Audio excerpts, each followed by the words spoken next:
I'm totally doing this. Okay, so do you want to lay your pearls of wisdom all over Mr. T? Oh, it sounds terrible. That sounds so dirty. I think what we should start off first with is we got a really nice email about a month ago after the last episode was aired from one Ira Yake. Oh, I remembered this one. This was awesome.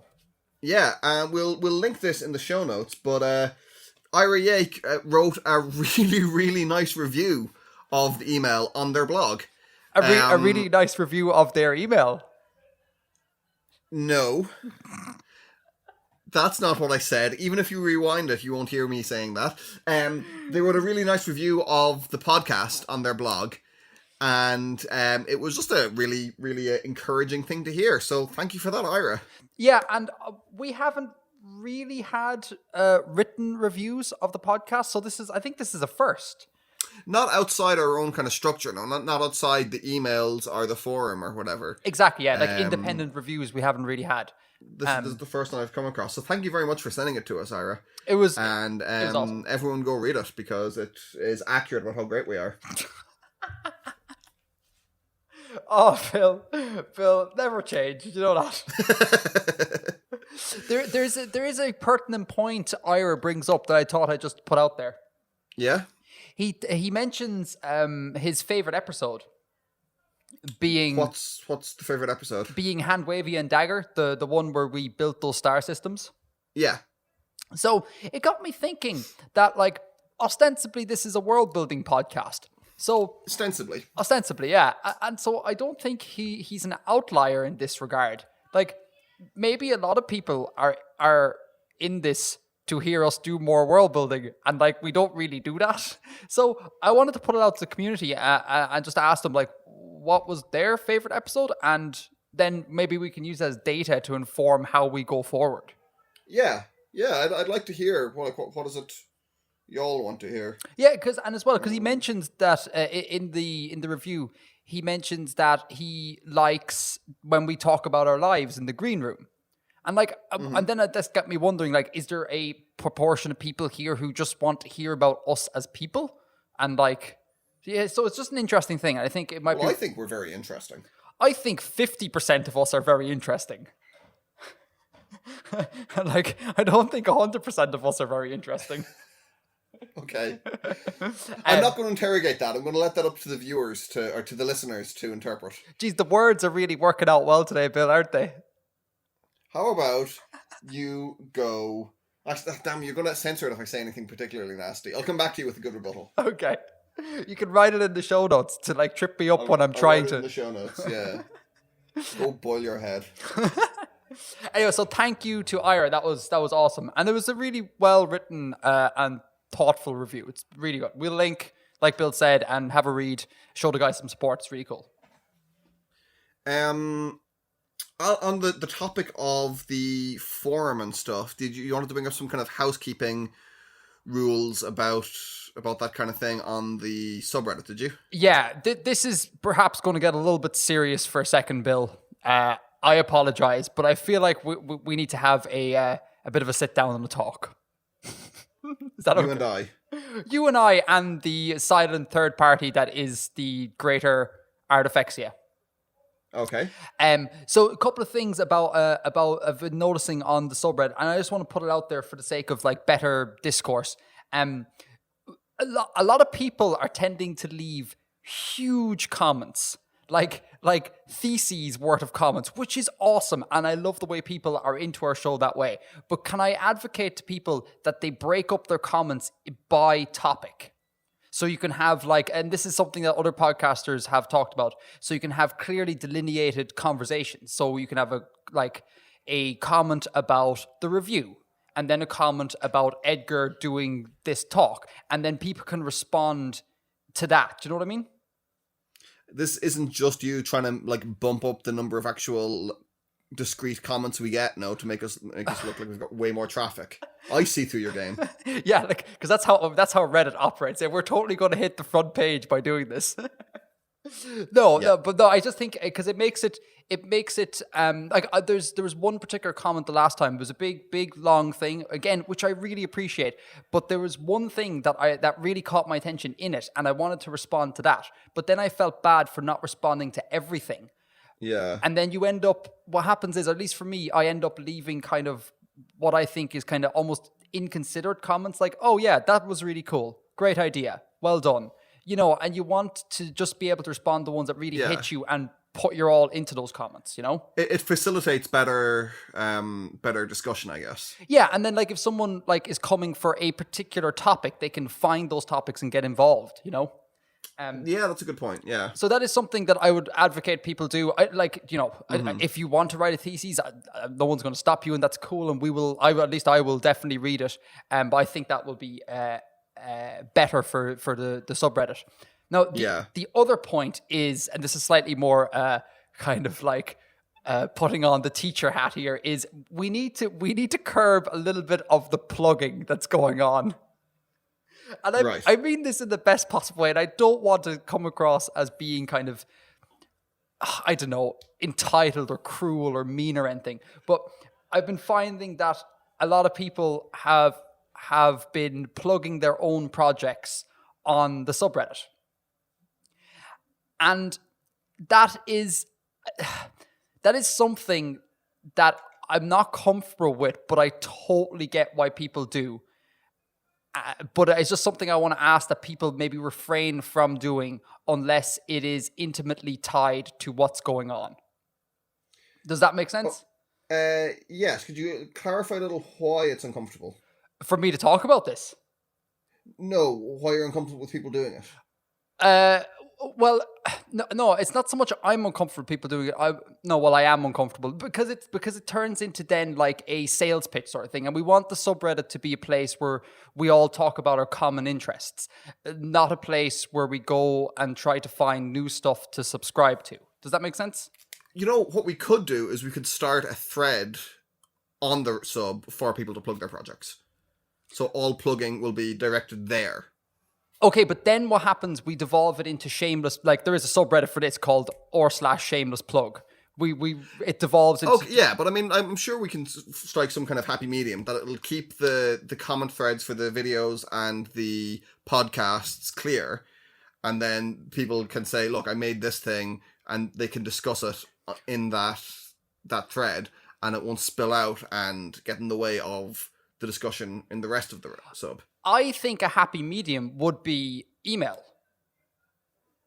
I think send an email because so people email us and we'll like plug the stuff that is relevant and so we can kind of do a little bit of vetting behind the scenes to ensure that the greater community gets what we deem to be like the best stuff or it's so hard to top. It's not the best stuff, but like the most applicable stuff. You know, like someone could have an amazing project that they're doing, but it may not be applicable to everyone, in which case, is it really worth talking about? You know? And again, I'm so sorry to people, but people are probably like, you know, they're probably cussing me out here going like, what a douchebag. But I think this is important to do to try and like, you know, keep the boat that is the community going along the straight and narrow. And just as a little thing here, like I am totally on board with why people like plug like this. Like I did this at the start as well, where I was like craving views and craving that someone would just watch my stuff. So I went to like r/shameless plug and put my stuff there. Every like subreddit that was even remotely applicable to the thing I was doing, I put my stuff there. And you do that at the start because you're craving it, but then after a while, I think you begin to realize that that's not actually the most healthy way of doing it. And the way of doing it is to plug where it truly is merited. Do you know what I mean? And like is part of the discussion. Yeah. So I'm really sorry to the people who have been plugging. I've had a look at your projects. It's like they're really cool, they're really awesome, but we can't evolve this podcast into here's all the things everyone's been doing and let's not talk about other stuff. Yeah, I think that's fair. Okay, and you can send all the hate emails you want. It's all good. I'm really sorry, but it needs to be done. I'll read them and protect you from them, Edgar. Oh, thanks, Bill. I fully expected you to say, I'll read them on air at you, Edgar.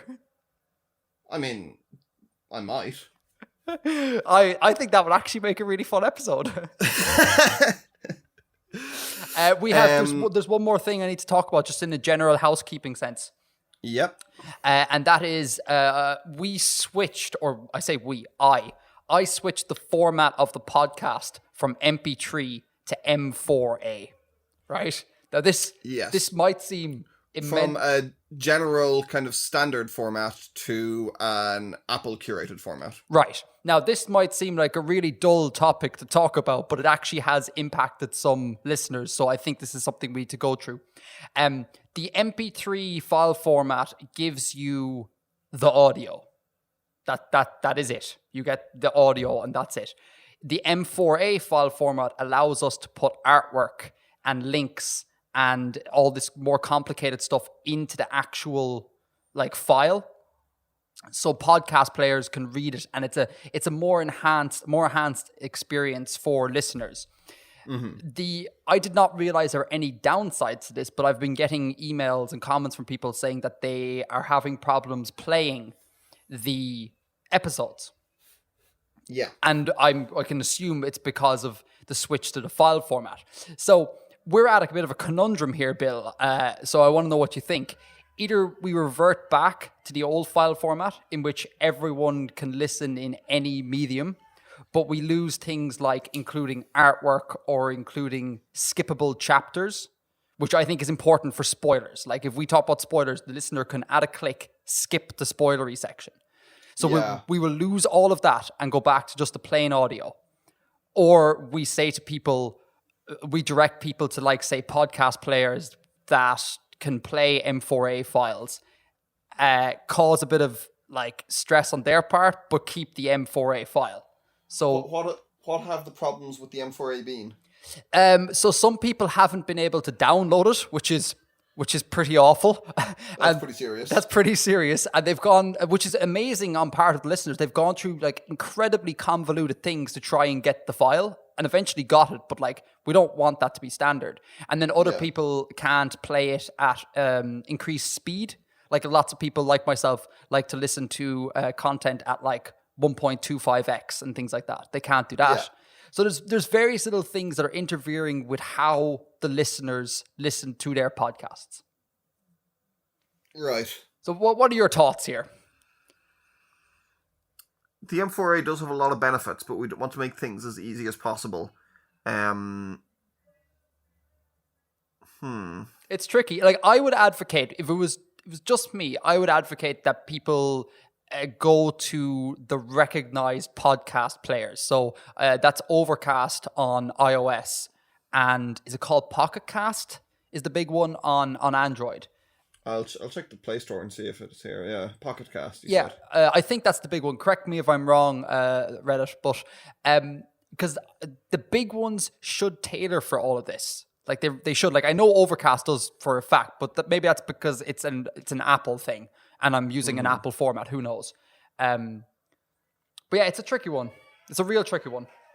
There certainly is one called Pocket Casts, a paid app that's about $3. It's paid. Oh, I hate having to tell people go do a thing that's paid. This is really tricky. I don't know what to do. I like M4A. I like that enhanced podcast. I like the chapters, particularly with spoilers. Chapters sounds like a big thing. Yeah, that's the big thing. The artwork I can live without. That's totally fine. But the chapters are a big thing. So I don't know. We're gonna have to think it over, and we're gonna have to listen to the subreddit, see what they say. But I think this is a situation that needs at least to be brought to light, and if not fully resolved. Ongoing debate, exactly. Okay. Anyhow, just a couple of housekeeping things, comments, rules regarding plugging, and then let us know what the jazz is with the file format and what we all think. Yeah. Cool.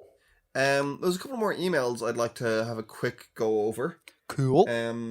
We got one from Orson 2013. Orson, like the letter or sun. Yes. Or SUN. Radio Sierra. I don't know the NATO alphabet. Hold on.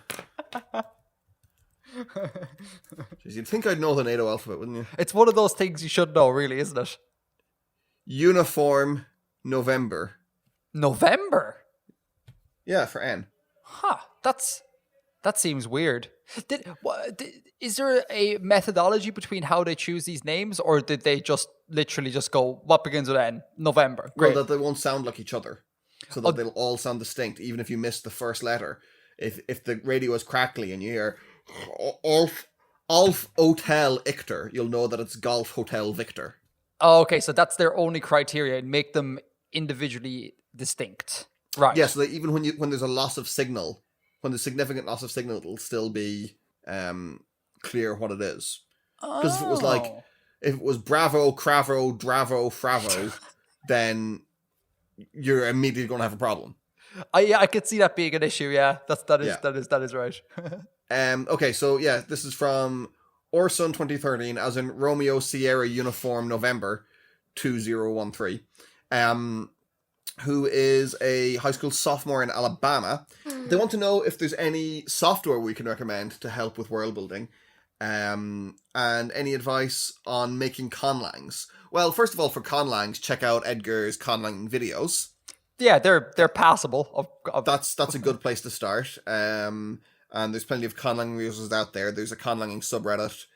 And I'm sure they can direct you. I haven't done a lot of it myself. I haven't done any of it really. /conlangs is very good.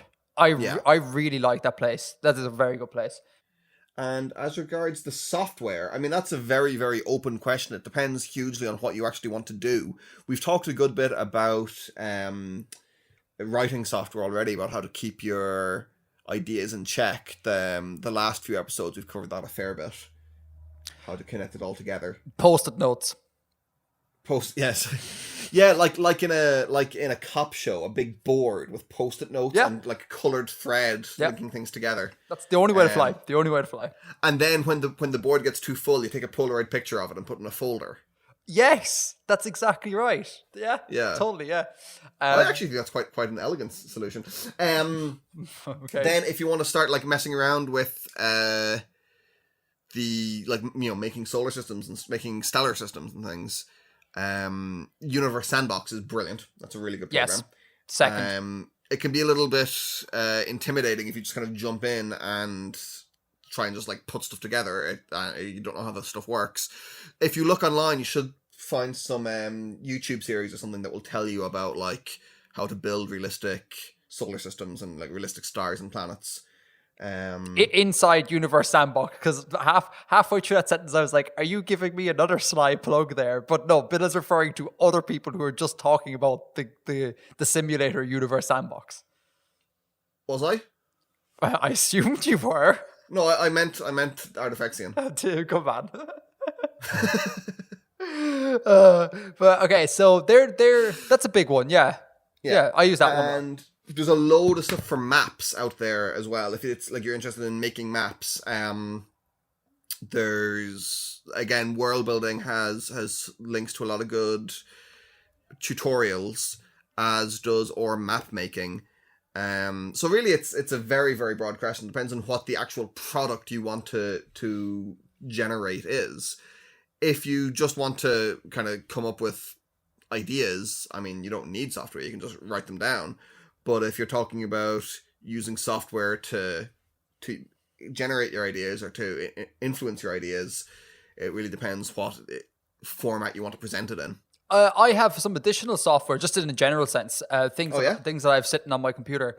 There is a program called G-Plates. G-Plates. I don't know what the NATO alphabet for G is. Gamma. I'm going to guess. Gamma. Let's check. So that's gamma plates. Golf plates. Oh, of course, golf. Yeah. So G-Plates is a plate tectonic simulator.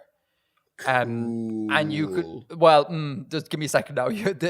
Apparently what you're meant to be able to do is basically just draw plates onto a globe and then effectively hit play, and then it simulates millions of years of movement.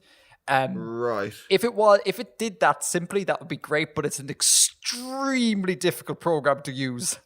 Right. Like it is convoluted to like the extreme. So dear or son, if you have like, if you don't value your time, I download that and then give it a shot. Additionally, I want to talk a little bit about like programs not to use.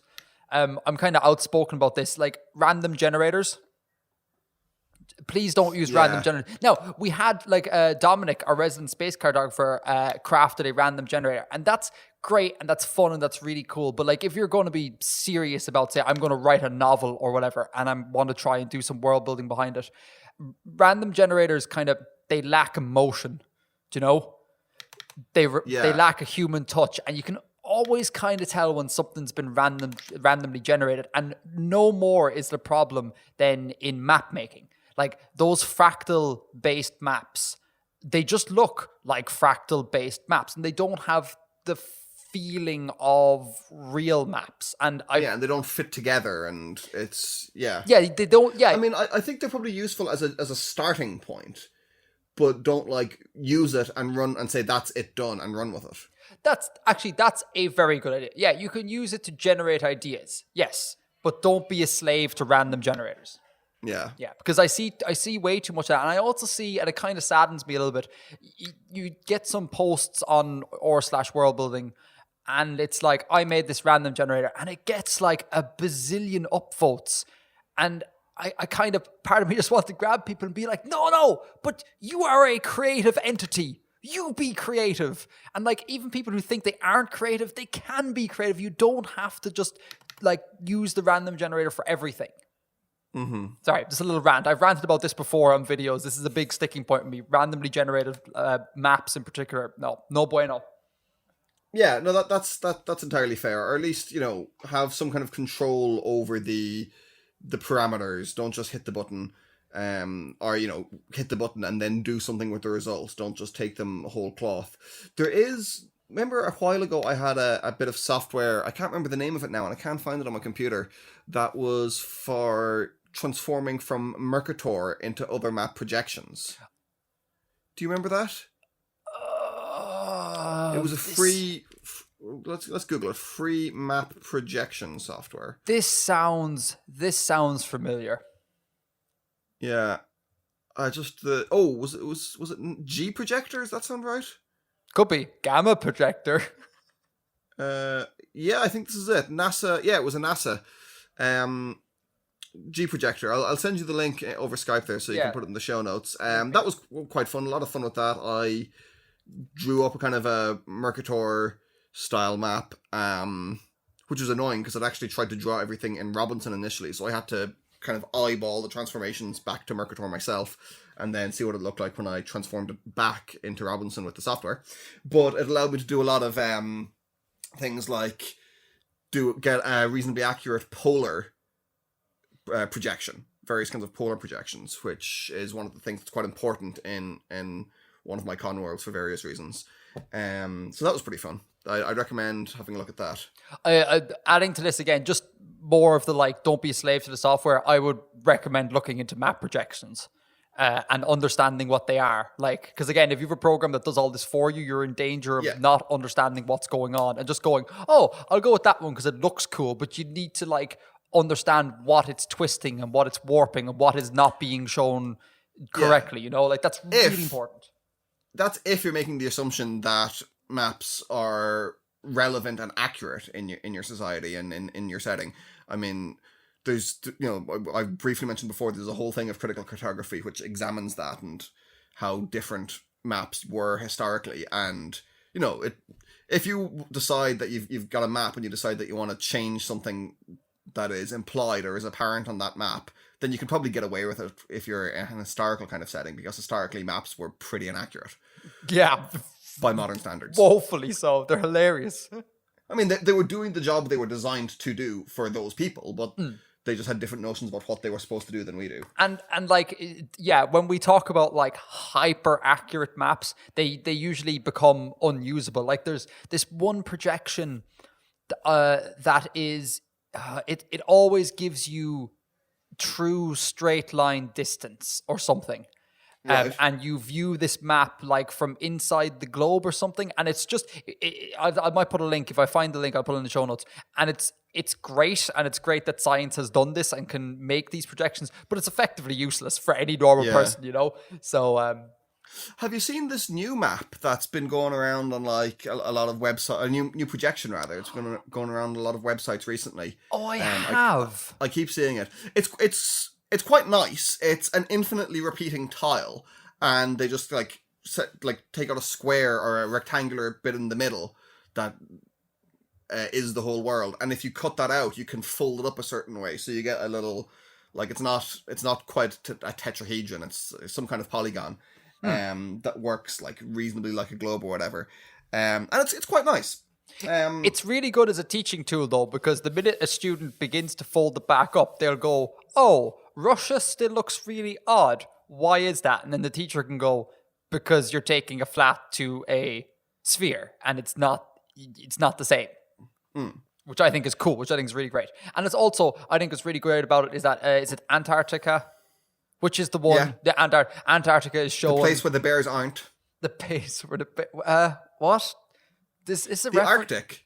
We've done this before. We talked about this a few episodes ago. The Arctic means the place where the bears are, and Antarctica, well, I guess it means opposite the place where the bears are, and there aren't any bears there.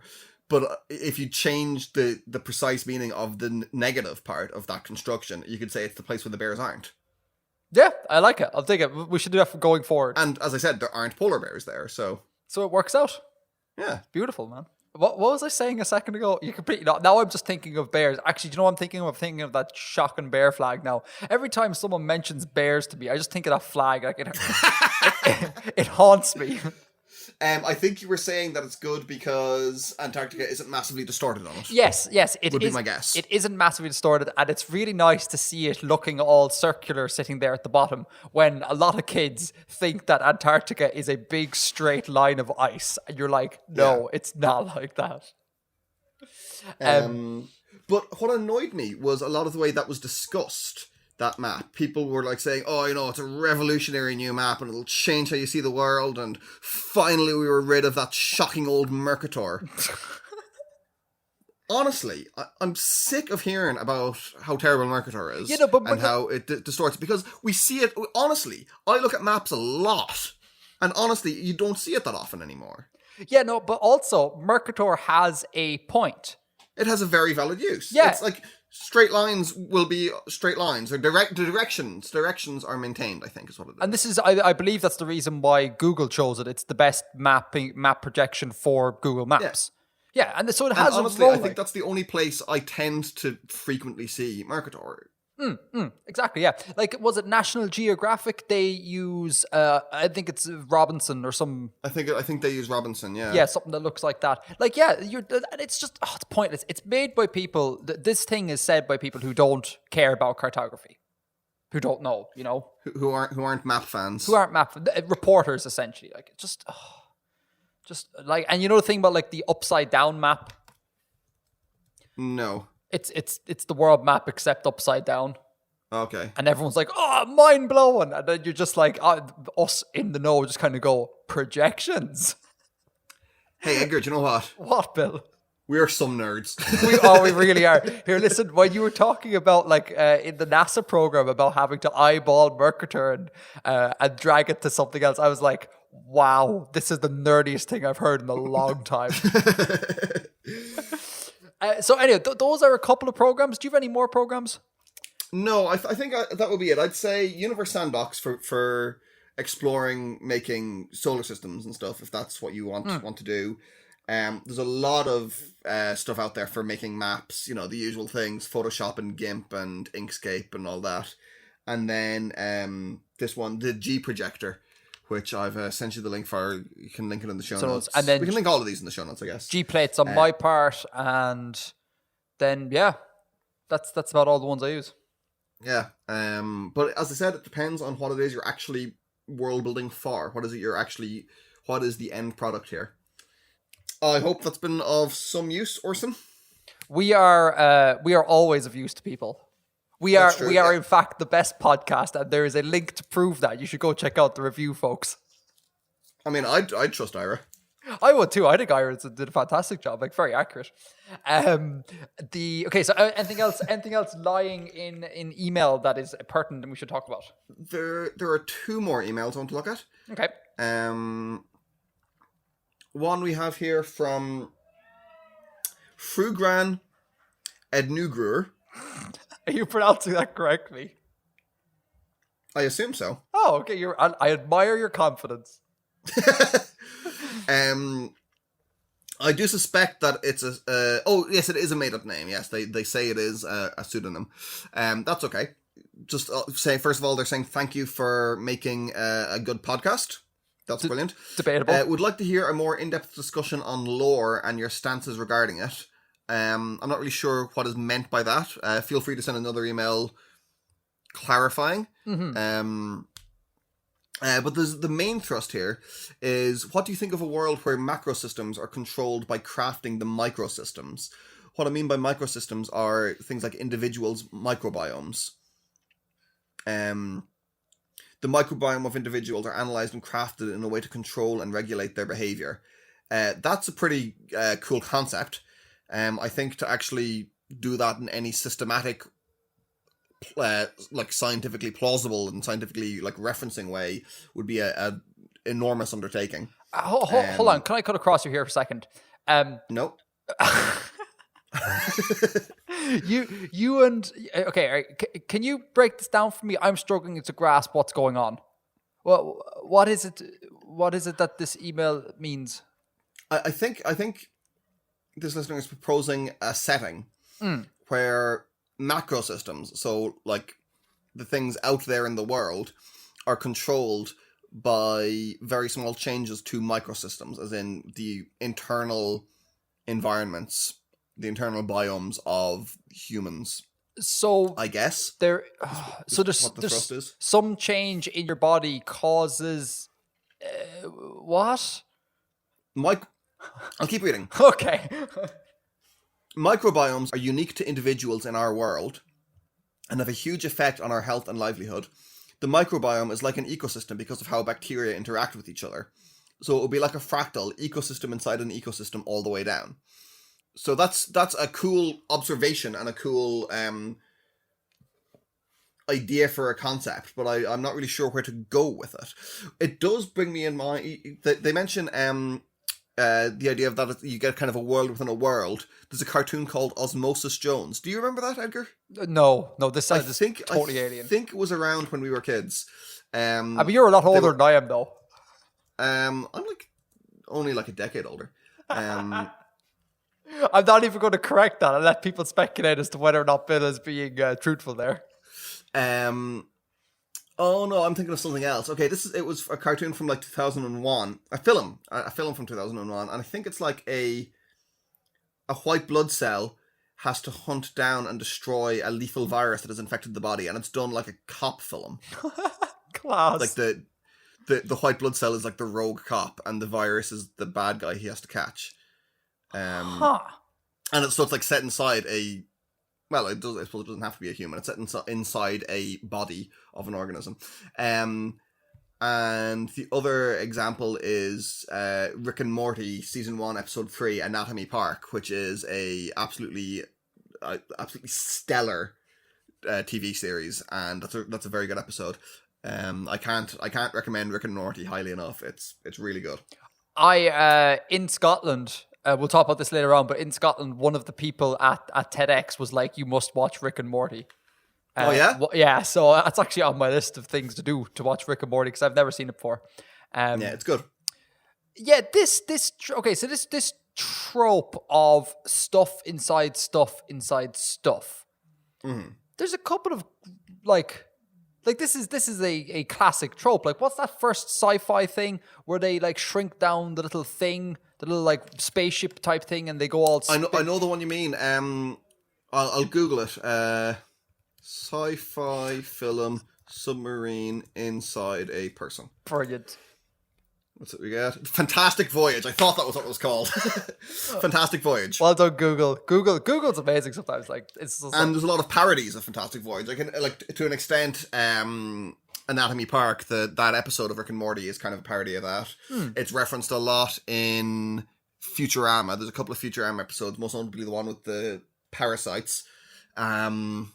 There's an episode of Archer which takes it off. It's definitely a trope. It's definitely a reasonably significant trope. Is there an example of something that is set inside another thing, except that it's not as blatantly obvious as like we're literally inside the body of something? I'm trying to think. Like, is there any worlds out there where we think everything's normal and then the veil is pulled away? We're like, oh, that world was inside this other thing. And I'm not counting Narnia. It's alluded to in the Malazan Book of the Fallen series. It's not quite as literal as that, but the goddess of the earth and kind of the pantheon they've set up there, it's the physical, the ground, the physical earth is literally her body. And there's a whole thing about the magic, the other kind of realms in the setting, that two of them are the two chambers of another deity's heart, and that the rest of them are kind of like blood and stuff. So there's this whole corporeal metaphor woven into it. Oh, that's interesting. But it is more metaphorical than a Fantastic Voyage kind of situation. Oh, that's interesting. What's the name of this book again? This thing? The Malazan Book of the Fallen series. Malazan Book of the Fallen. Interesting. That sounds like a really interesting concept. Because, yeah, like I said, I can think of a whole load of inside another thing settings, but not something that is more literal. No, that's cool. There's a lot more to it than that. It's not just like a body kind of metaphor. There's a lot of stuff. It covers a lot of things. The various symbolisms about the magic in that series. There's a really interesting one. I think I've mentioned this before. A short story and later a novel by Greg Bear called Blood Music. Oh, cool. Blood Music. Yeah, it's really, really good. It's about a guy who figures out a way to make cells into powerful computers. Cool. To the point where they're actually capable of sentience. Wow, so the cells inside a person become sentient beings. Pretty much, yeah. And it goes off from there. And there's without spoiling too much, there is one part of the novel in which you it's kind of written from the point of view of a sort of a cellular level intelligence. Cool. That's cool. That's interesting. That's very interesting. I like that. What's the name again? Blood Music by Greg Bear. Cool. Oh, and as always, all these are in the show notes. Bill, what would you do if you were a sentient cell inside someone? Like if you became sentient, what would be your response to this? So is this my consciousness is like uploaded into a cell inside something? No, more like you are a cell, right? Okay. And you just begin to become conscious, much in the same way that eventually a baby begins to understand its surroundings. Okay. On a greater than just a sensory level. Like you are a white blood cell, but like you are given the ability to objectively view your surroundings. What goes through your head? What do you do? Are you sort of like, oh, this is interesting, I'll stay where I am? Or are you kind of like, I'm inside something, we must get out? Oh, why would I want to get out? Well, I mean, that's a bit of a deep question, because like technically that's what drives an awful lot of human progress. It's like our need to just discover what's beyond the hill. What, to escape from the universe? No, well, okay, no, you can't. Because effectively that's what you'd be doing. You can't escape from the universe, but like there's been like, we need to escape from Earth. Like escape is an emotive word, but we need to leave Earth and see what's beyond that. And maybe if we become like a multi-stellar civilization, it'll be a thing where like, well, let's get beyond the galaxy. And then beyond this, there's always a push to move beyond. So if I was a cell, I'd be like, and I've figured out that where I am, I'd be like, we're getting the hell out of here. We're going to try and see what's over the hill, like. Yeah, but like not everyone on Earth is a rocket scientist. Like some people are teachers and plumbers and so would you be a plumber cell and just be like? I'd probably be something like whatever a musician is.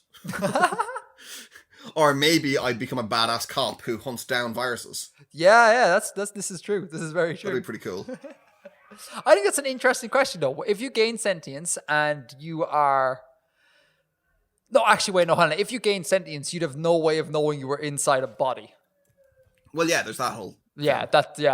Effectively, this question is like, what's it like to be sentient? And that's kind of like what we're experiencing right now. Like, we could be in a body right now and we don't know it. Do you know what I mean? Yeah. Yeah. So now that I think about it, I'm like, well, that was a terrible question. I didn't want to say. No, it's a good question, though. It is a good question. I just got the image of like, just like a white blood cell with your face on it being like, what happens next? A handsome, bearded white blood cell. Oh, here, I have a completely unrelated question.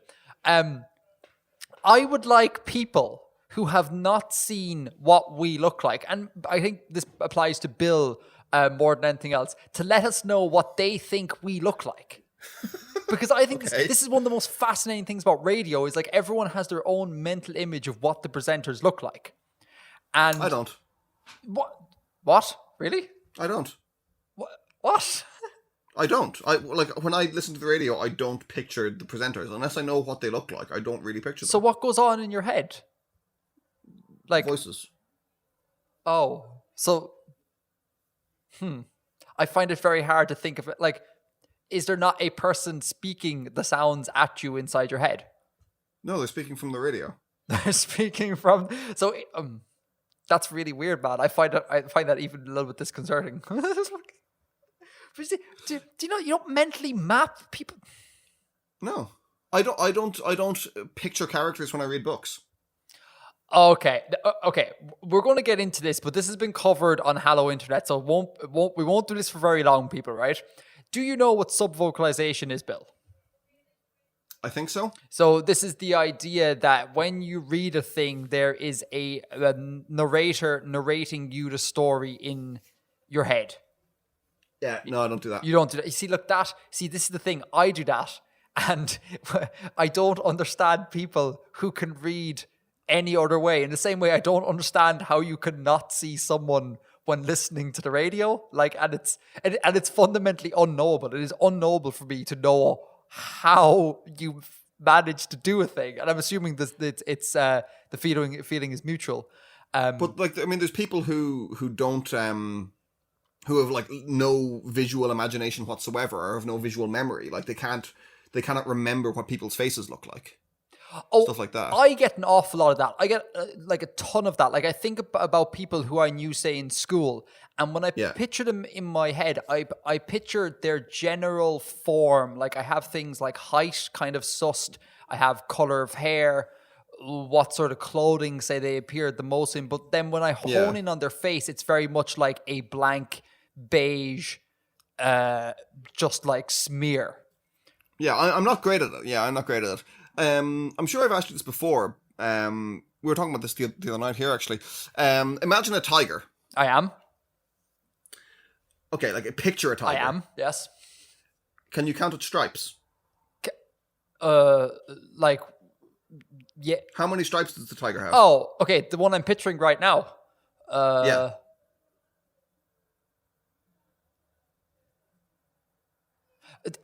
There's an awful lot on that tail, like more than I can count, man. there's like 4 or 5 on its back, another 3 or 4 on each leg, and then the tail has an awful lot of stripes that filter down into a black point. Right.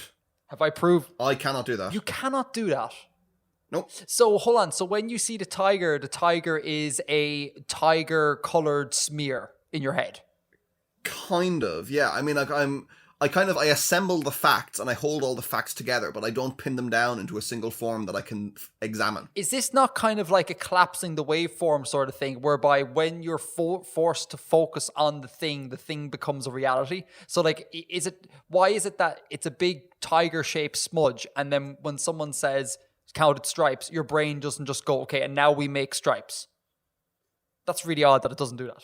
Because I don't hold an actual image that I'm examining. I'm just holding the facts of what tigers look like. Okay, so this is the thing where I can't empathize with you, I suppose is the word. Like I can't imagine an existence where you're not holding an image. So you've got all of the mental talents in this episode, and I don't have any of them. Yeah. Wow. Yeah. It's not every day Edgar comes out on top here. This is awesome. Anyhow, oh my God, digression central. What were we talking about? We're talking about... well, we have one last email to look at. Yeah, hold on, before I move on, I'm not entirely sure we have... I'm not sure we've actually helped out the writer of this email. We read out his email, and then we talked a little bit, and then we went off on a tangent. I'm sorry. Well, the question was, what do you think? And I think that it's pretty cool, and it's a really compelling concept. But to actually do it in a way where you're trying to be faithful to science is an enormous undertaking. And to try and do it in any other way, it is no different from any other kind of science fiction or world building. So it brings us back to the kind of thing we've said before, that like Star Trek could just as easily be set in an ocean than in space. Well, on the ocean, really. I'm sorry, Bill. Please don't hate me. Yes. Well, I mean, you could have it underwater. I mean, the Sequest DSV was a great TV show. Okay. So it suppose depends on like what do you mean by that? If it's an actual, hard science proposition, then that's a huge undertaking, and I would be really interested to see someone do that. And if it's not hard science, then yeah, that sounds like a cool setting, and I would dig that. Okay, cool. So Bill, dear listener, Bill was on it, I was not. What's in our next email, Bill? And the final point here is from Edward T, who was asking a question about scale. Like, how do you put a city map into the context of a larger area and get the scale right? Basically, how I don't know how I can embed the city into the map without it being hilariously out of scale, where it's either far too big or only a pin in the map. Do you have any tips or tricks when it comes to implementing cities into a map? Just look at the real world. I mean, sorry. Before we get into it, Bill, I'm going to have to cut across you here. We totally glanced over the fact that this person was called Edward T. And like, surely we have to say that this person is called Mr. T. Like, we have to refer to them from now on as Mr. T. I will not stop you from doing so. Yeah, I think the thing is just, look at examples of the kind of thing you're doing in real life. I mean, is it what kind of city is it? Is it a city of 1 million people? Look at Dublin, see what size Dublin is in the context of the greater area. Look at its scale, look at how big it is. Is it 1 million people, but it's a lot more high-rise than Dublin? Then find a city that looks like that and see how it fits in. Is it a medieval city of 6,000 people? Look at medieval maps. There's millions of them out there, and see what kind of scale they take up. But also, hold on, it also depends on your frame of reference. Like, if you zoom out far enough, any city is but a pin on a map. Well, yeah, totally. Yeah, so I suppose then the thing to do would be to research various cities and make note of the scale that they're in. Like, that's important, because, if you zoom in on New York, it seems like it might take up 90% of the map. That doesn't mean that 90% of your map should be a city. Do you know? Oh, yeah, of course, yeah. I don't know if that's entirely obvious. Well, it is entirely obvious, but I think it's a point to be pointed out in a way. Yeah, I mean, just be aware of what scale you're doing it in, and be aware of the measurements, if this is what you're going for. I suppose... Like, how big is the city from end to end, and how big is your map? And what's the scale there, and just follow the maths. I have a question, Bill, that I don't know the answer to. Hopefully you do. How big can cities get? Because the way we have the trope of the planet-wide city. Yeah. I'm assuming that's not really feasible. Why not? It seems too cumbersome. It seems like it would lack definition after a while, like one end of the planet being technically in the same area as the other end of the planet. That seems like they would just break off and have their own city. But I mean, I think in those kind of situations, it's more like this planet is entirely covered with civilization. The way, I mean, you've got you mentioned New York. New York has 5 boroughs. It's not a single civic body governing all of it. Right. Okay. Okay. So it's just literally So I guess in something like Coruscant, or Coruscant, Coruscant. Coruscant. I can never get that right. It's like, the city is Coruscant, but the planet is also Coruscant. And then, you've got, this continent will have its bit of governance, and it'll be a separate district from. Okay, so that makes this concept of a planet-wide city more believable, but I'm still having issues with like just the total like steamrolling of resources. Like, oh yeah, I mean it's like a vastly resource-heavy proposition, and it does seem pretty unlikely from that point of view. Heat pollution would be the other one. Yes, heat pollution would be a huge thing. Yeah. And then how do you feed it? The infrastructure would be massive. Yeah, because like historically the whole shtick with cities is that like you have agriculture and then you have surplus and then cities arise and then it's like, well, if everything's a city, where does the surplus of like commodities come from? And then I suppose you could just go space. Yeah, exactly. Or they've got like badass hydroponic farms within the city. That's true. I think though as well, I think people, I don't know, I don't think people would ever let it get to that stage. I think when you are advancing so much, I think there'd be heavy pushback from people who value environment, Yeah. Like, I don't think any human would be okay with the idea of having an entire city cover the entire globe. Like, some people are going to be like, let's keep Africa just like the way it is. It's okay. Or let's keep South America just the way it is. It's nice. It's great. Or Australia. Well, maybe not Australia. No, I joke. Sorry, Australians. But you know what I mean? Like, I think people, I don't think would let it get that way. But then again, I mean, I suppose if I was saying this 300 or 400 years ago, people would say they'll never let a city span an entire, say, I don't know, area of coastline. But then you look at like mega cities, so it's like it's all Boston to Atlanta. Yeah, can you go Boston to Atlanta in one big foul swoop? Yeah, I'm pretty sure there's like a sprawl. Well, actually, no, hardly to Atlanta. Definitely Boston to a good bit south of DC. Yeah. Atlanta's another good bit further down than that. Yeah. So, but there is that. I was thinking of a work of fiction when I said Boston to Atlanta. Oh, what's the work of fiction? Neuromancer. You've mentioned this before. This sounds familiar. Yeah. Can't remember. Is that on the podcast? I don't know. I'll throw it in the show notes. The Northeast Megalopolis, it's called.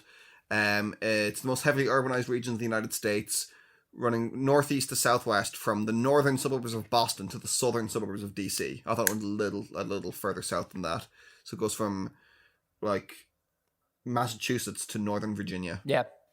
And it contains Boston, New York, Philadelphia, Baltimore, and Washington, D.C. And I would guess surely there's other places Delaware isn't that heavily urbanized. And loads of cities, like loads of the smaller cities in between. I think people who don't live in people who live in Ireland, for example, I don't think we have the correct sense of scale then as well. It's very hard for me to imagine something that actually does that because we don't have huge cities. And then I think vice versa, if you have someone who's living in a big urban sprawl, the concept that a city can be this relatively small, isolated thing is also pretty weird, I think. So it's an interesting topic. I feel like there is numbers to be gleaned here. Like, there's numbers to talk about, like how big numerically things can get, but I don't have them. It would require research. And it would require knowing what Edward wants. I mean, but again, look at the population statistics of Paris in 1500 and see what that was like. Yep. Totally with you in that. I bet you that the act of doing that will lead into many other creative things as well. Mm-hmm. So, Mr. T was our final email, yeah? That is all of the emails taken care of. Class. It is 1 hour and 10 minutes in, sir, and we have. And I have to be done by like 9. So. Okay. Will we? Do you want to crack on to? This is going to be a follow-up show. We just need to be happy with that. That's just going to be a thing that's going to happen. Shall we move on to Music Corner? Music Corner. This. I am so looking forward to Music Corner. Even though I've literally this whole month I've been like, come on podcast, come on, we need to get to Music Corner. So last month, we were given the task of listening to Elveti and their album Slania. Mm-hmm. And what we all learned last month was that this was a folk metal album, and Bill doesn't like folk metal. So I can't wait to hear what Bill thinks about this album. So without further ado, go, tell us, what do you think? Yeah. Like it was like it wasn't terrible. It was just I didn't enjoy it. You didn't enjoy it? No. Okay. Can you tell me why? Just some pointers, because I don't understand why you didn't enjoy it. I don't like folk metal. First of all, this wasn't as bad as I had expected. Now, a lot of my experience with folk metal has been, say, stuff like Corporate Clanny, which is literally that they play like folk tunes fast on the sort of guitars and have a flute or bagpipe or something going over it, and it's literally that. Okay. This was kind of more like straight melodeath. It was just melodic death metal that had like folky bits over it, but I just think they're the two Tombrel worlds don't mix at all. I think it's a really uninteresting mixture for me. Okay, that's I don't like it, and also I feel like there's a little bit of a false idea of the what folk is, or making a very kind of false connection from like the folk music and using the folk instruments of the 19th and 20th and 21st centuries and saying that it's anything at all to do with your Celtic heritage, because the Celts in 1000 BC didn't have fiddles and like modern bagpipes and barons.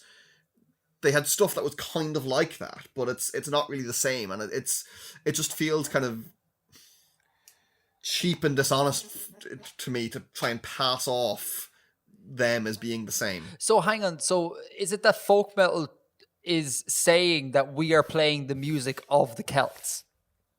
It's not that it's directly saying that, but it's kind of alluding to that, and I don't think it's cognizant enough of the sense of falsehood there, because obviously you're not going to be able to play the direct music of the Celts, because we don't know how Celtic string instruments worked. We don't really have instruments, with some very few exceptions, from that era.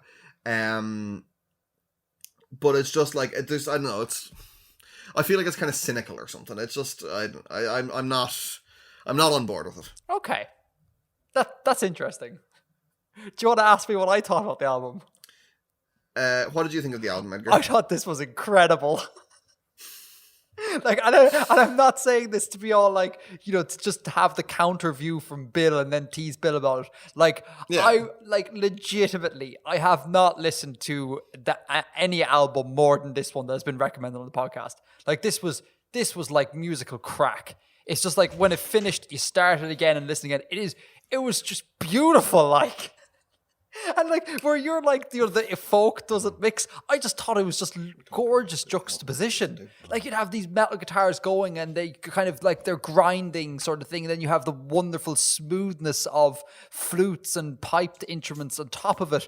And at no point did it ever feel contrived or conflicting. They just gelled so well together. Like some of the instruments just sounded like guitars with different effects on them. Like I had to remind myself I was listening to acoustic instruments. It just slotted so well, and the tunes were so catchy, and it was just the best. Like it's literally amazing. And then that's before all the other stuff about like they write in, like they do research to figure out what certain languages were, and they sing in those languages. Like, I didn't even care about all that stuff, although it is cool. Yeah. Like, I'm impressed by that on an intellectual level. Like, that's the same way. I was like, that's really, really good intellectually, but God, the tunes were just crafted so well. Oh, like. You see, I'm not interested in that juxtaposition. It's really... Okay, first of all, I don't think it works for me aesthetically. It's not a Tombrel thing I enjoy. And second of all, it's as I said, it feels kind of cheap. Sorry, can I? And it only, like, you have it once and that's fine, but like the entire album is based on enjoying that juxtaposition. And when I don't, then, you know, once I've heard one track, I've kind of gotten a lot of what they're saying. Right, yeah, and I'm not saying like, oh, Bill, you must now understand why this is great. Like, I fully get why you don't like it. Totally, I know you're not. But I see, I'm exactly the opposite. Like, where you say cheap, I say rich. Like, I think it adds a depth to... No, I'm not using cheap in that way. I mean that it's a very easy thing to do. It's like a cheap trick in my book. It's like, we'll mix these two things together and that's it, done. We can go for a pint. Like, it's just, this is the one idea that drives the whole thing. Whether it's sonically rich or something is a different discussion. Okay, so I mean rich in the exact opposite way of you mean cheap. Exactly like you outlined out there. I know, I don't mean it as in like sonically rich as well. I think like it's a well thought out decision. It adds so much more to the music, not necessarily sonic. Like, I think it's directly the opposite of a cheap trick. Now, maybe other folk metal is like this, but this just grounds it so beautifully. And maybe it's because I haven't heard folk metal and I haven't heard this before, that it's something so incredibly new. But like, it just works so well, and it's so grounded, and it's so like, it seems like it comes from a place. Like, I think this was Lupier's suggestion, if I'm not mistaken, and he talked. I suspect. Yeah, so. He talked before in the Reddit, like many months ago, about how listening to metal transports him to like different worlds, and it informs his world building. I didn't understand what he meant by that, but I understand now. It's kind of like you get transported to this faraway place where this metal is coming out of a folk thing, and it's just great. Like, I disagree strongly with you. I think it's directly the opposite of a cheap trick. In the case of LUVT or whatever we're called, they should need to get a better name. That name is not great. It's like, if you want like good marketing, you should get a name that rolls off the tongue so everyone can remember. It means the Swiss. Yeah, you see, no, just change your name there. Like, that, is it that important that it needs to be called? They need to be called the Swiss. Yes. Really? And there's no other name? I think they're from Switzerland. I think they should pick a new name. I think they'll be fine if they picked a new name. But it's just, yeah. That weakens the brand. Look at you being corporate marketing. But yeah, man, like, and Inish Mona, just for listeners, if they haven't listened to this album, they're like, oh, I wonder what Edgar's talking about, and they don't want to listen to the whole thing. Just Inish Mona it's just a whopping tune. Which track was that now? Which track? Number 3. I'll see what I wrote about this. Eurovision. I thought it sounded like the opening sounded like it was a Eurovision track. What? Bill, that's not very necessarily hard. A song performed for the contest, but you know, the bits in between where like there's a video about the country. That's what the start of it sounded like to me. Okay, I can kind of see where you're coming from if you're going to be really cynical about it. And don't forget, there's a lot I like about the Eurovision, but there is an awful lot of rubbish. There is very little I like about the Eurovision. Like, the only thing I like about the Eurovision is that it is a vehicle for social commentary. Like, musically, I like that Justin Timberlake performed at it this year. Is that a joke? Did Justin? What part of that seems like a joke? Well, Justin Timberlake is not from Europe, and he's no, he didn't compete. Oh, he was he was like the halftime show. Yeah, it was one of those kind of things. Yeah. Really? Yeah. Huh. He seems way too big time to be doing that. To be honest, it was my favorite song of the whole night. Justin Timberlake of the whole event. Yeah. Because I really like Justin Timberlake. I really like Justin Timberlake too. Yes. We can agree on that point. But yeah, the Eurovision overall, just like, it bores the living daylights out of me, and it's too OTT, and it's too showy, and it's just not interesting at all. And the politics behind it is sad and boring. It's like every year the same. Oh, I love that. All of the block voting and stuff. I think it's great. Should we clarify this for American listeners or non-Europe? No, we should just keep going. No, just leave it. Okay. I think it's been quite big in the States in the past couple of years. In the last 2 years, it's gotten a lot of viewership. So Okay. I'm sure a lot of our American viewers or listeners at least will know what we mean. And if there's anyone out there who doesn't know what we mean, don't Google it. Send us an email with what you think we're talking about, and then Google it and see how accurate you are. Yes, that is a great idea. But yeah, no, but like the block voting, it's so boring. But it's like, and it'd be fine if the blocks shifted and you're like, oh, what are the allegiances this year? But it's like, it's just, Estonia and Greece are feuding for a change. Yeah, but it's like, oh, here we go. All the Baltic nations are gonna just like help each other out here. It's like, oh, it's good, great, and yeah, no, it goes on for way too long. It's just like hours and hours of terrible pop music, and it's just like, no, I'm done. I'm out. Will I read out the positive things I wrote down about Slania? Yes, go for it. Okay, for track 2, Primordial Breath, the first kind of proper song, I enjoyed the reversed vocals effect at the start, and it was pretty competent melodic death metal. Okay. I liked the name of number 4. What was track number 4 called? It was Grey Sublime Archon. That was a pretty cool name. The opening of track 6 was alright. Bloodstained Ground. That was pretty good. But there was a spoken bit in it that I didn't like. We talked about the downfalls of spoken bits. 10 had a good riff at the start. And there's a really good guitar solo in track 12. In Elem Vivos. Yes, I remember that. Oh no, Elem Vivos. That was a really good guitar solo. And there was a bit earlier in the song where they kind of stripped back and it was just like percussion and stuff. That was pretty cool. And those were the things I enjoyed in that album, in that hour of listening. So you gave it a fair pop. Congrats. I know how hard it is to like sit through a thing that you really don't enjoy. I think it's cool that you... And as I said, it was better than I expected. It was less of the thing I like, the kind of folk metal I really hate. It wasn't as much of that as I expected. And there was electro bits that I really didn't like in it as well. There was bits where they had loads of like electronic effects over stuff that I thought didn't...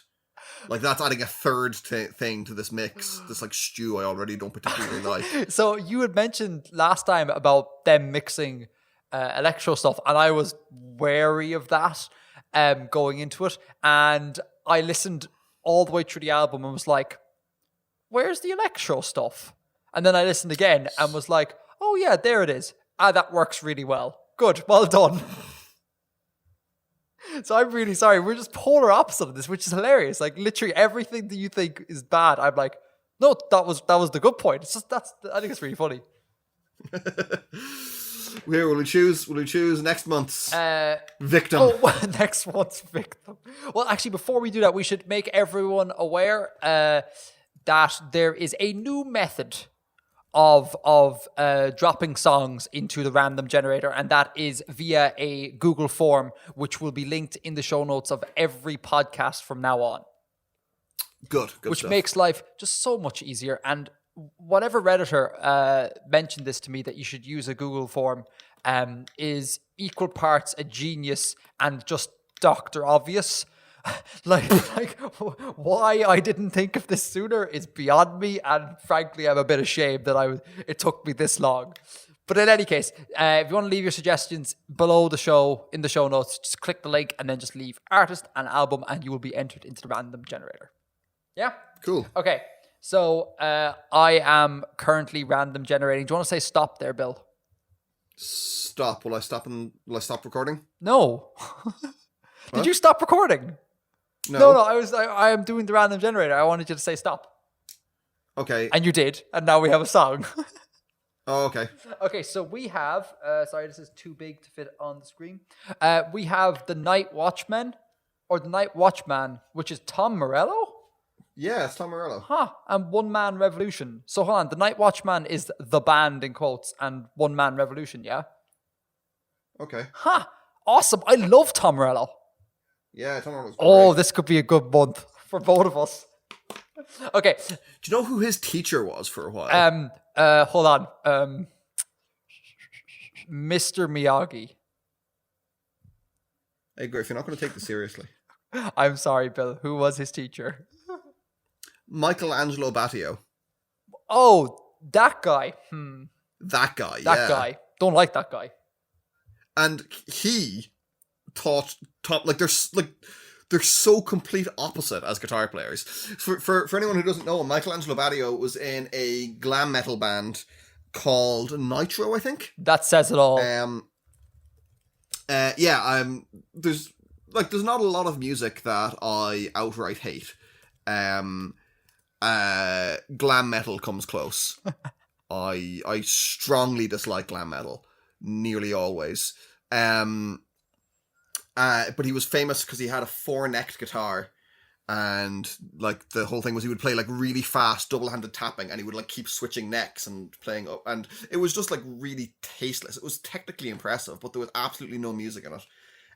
Whereas Tom Morello, he wouldn't be a shredder, like he wouldn't be like a super fast shreddy guitar player. But he's just incredibly musical. Yeah, and he's so creative, like. He's really inventive. Yeah. Like he gets really interesting sounds, and yeah, a lot of it's done with pedals and stuff. But that is part of modern rock guitar playing. Yeah, there's X amount of tools, but he used those tools in a previously unused way. Like he uses them in an interesting way. Now apparently I've talked about this with people like when I went to like metal conferences and stuff, and apparently some other of Michelangelo Badio's stuff is actually really good. And a lot more tasteful and a lot more musical in his guitar playing. And he is undeniably like technically very, very proficient. So I guess I should give him a chance and listen to some of his non-Nitro stuff and see how I feel about it. But yeah, I've always been, ever since I found that out, I thought that was a really bizarre mixture. Him teaching Tom Morello. Yeah, and he also, I think Morello worked as a political secretary for ages as well. Like he worked a like real boring office job for some politician. He's just a really interesting. Really? Yeah, he's. That could be apocryphal. I don't know. That's what's in my head. Well, he's certainly a super political guy. Yeah, my feeling is that he had a yearning to do politics, and then he had his like activist organization with which I think Serge Tankian might have been involved in. Is that the thing you're talking about? No. Like I remember reading something in a guitar magazine somewhere about like what they did before they were famous, and his job that he was a secretary, and he was essentially just a like pencil pusher. Is that the word? Where he just like signed stuff and passed stuff on to the person he was secretarying for, which is crazy given that he is the sort of guy that was out there with his guitar causing a ruckus, in a good way. So I look forward to this album. This is my initial thoughts is 12 out of 12. No, I got an open mind as always. Like I've no problem saying that this Morello stuff is going to be rubbish if it is. But thus Music Corner is brought to a close. That's the end of Music Corner. You did something very exciting recently. I always do something really exciting, Bill. That's true. That's true. Every day. listeners who were left with an ambiguous statement to unpack earlier, bear that in mind. Tell us what the exciting thing you were up to was. Wait, hang on. What? Tell us what the exciting thing you were up to was. No, not that bit. The ambiguous statement bit for later on. Tell us what the exciting thing you were up to was. Okay. I went and did a TEDx talk. So we talked about it last time about me doing this. I have since given the TEDx talk. And how did it go? I remember none of it. So that means it went really well. You know the thing where like if you get on stage and do anything, if you don't remember it and all you can remember is time going by really quickly, it's gone okay. Like I don't remember making any mistakes and I don't remember feeling awkward or anything. So I suppose that was a good thing. I guess, yeah. And people like laughed at parts in a good way. So I think that was... The bits they were meant to laugh at. Yeah. So I think it went okay. And there wasn't too many confused faces looking at me going, the hell is going on here? So yeah, it was good. No, it was good. It was really, really good. I watched it. Did you watch the live stream, yeah? I watched the live stream. In my nervous state, I totally forgot to link everyone to the live stream. I was wondering whether I should like put it up on the sub, and then I figured you hadn't, so I was like, oh, maybe I'd better not in case he doesn't want it up. Oh, that's really nice, Bill. But in future, like, you also have executive powers here, like. Okay, but I don't want my executive powers to override your executive powers. Okay. All right. Well, anyhow, but yeah, it wasn't. Ladies. It wasn't because I was didn't want it to go up. I just legitimately forgot. I was too busy like rehearsing and freaking out and things like that. Yeah. And then only afterwards did I go, crap, I should have linked this. So I'm really sorry, Artifexian. There will be videos, obviously. Yeah. And in fairness, I only thought of this about like an hour beforehand, so not that many people would have seen it anyway. But yeah, that's true. Well, what did it look like from your end? I couldn't see the screen. I couldn't see the actual presentation. It was like a webcam down on, say, to the audience's left at the front. Mm-hmm. So I could see you, and I could see like the stage and stuff, but I couldn't actually see your animations. But yeah, I thought you did a great job, and I unfortunately I couldn't hang around to watch the rest of it because I was almost late for work anyway. Oh, thanks, man. I got there just on time. But yeah, I thought you presented very well. Yeah, that's the feedback I got from people, which is kind of mind blowing. Because usually when you do a thing for the first time, it's always a bit of a train wreck. But apparently people were like, "Yeah, that was good." Like, so there you go. Preparation really helps. Can you summarize your presentation first? Oh yeah, I can talk about this now. I totally forgot that. I can talk about the talk. Yeah. So should I talk about the talk or should I? I'll tell you what. Here there be spoilers. Okay. Okay. And if we decide for this episode, we're going to keep it at the M4A format because we haven't received feedback. So there'll be a thing here to skip forward to the next section. So if you are a person who just wants to wait until the actual TEDx video comes out, you don't need to. In fact, you're not even going to be listening to my voice right now. All right. So what the talk was about was I